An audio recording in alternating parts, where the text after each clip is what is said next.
السلام علیکم YouTube family, آپ کا بہت بہت شکریہ آپ ہمارے چینل پہ آئیں اور مزید اسلامک ویڈیو دیکھنے کے لیے ہمارے چینل کو سبسکرائب کریں، لائک کریں، شکریہ۔ فرشتے فوراً عرض گزار ہوئے کہ مالک تیری سب سے طاقتور مخلوق یہ پہاڑ ہے؟ فرمایا نہیں، لوہا جو ہے نا وہ پہاڑوں سے بھی طاقتور ہے، کیونکہ لوہا پہاڑ کو کاٹ دیتا ہے۔ یا اللہ پھر لوہا سب سے طاقتور ہے؟ فرمایا نہیں، آگ اس سے بھی طاقتور ہے۔ کیا آگ سب سے طاقتور ہے؟ تو فرمایا نہیں، پانی بھی ہے۔ کیا پانی طاقتور ہے؟ فرمایا ہوا بھی ہے، جو پانی کا رخ پھیر دیتی ہے۔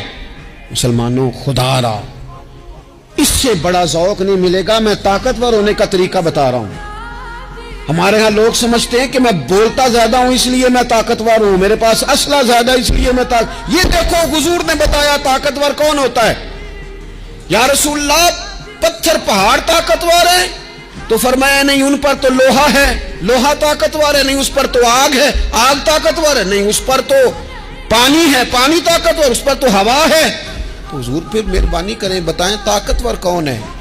تو یہ دیکھو نا، یہ یاد رکھو نا، یہ کائنات کے سب سے بڑے حکمت والے محبوب کی بات یاد رکھو نا۔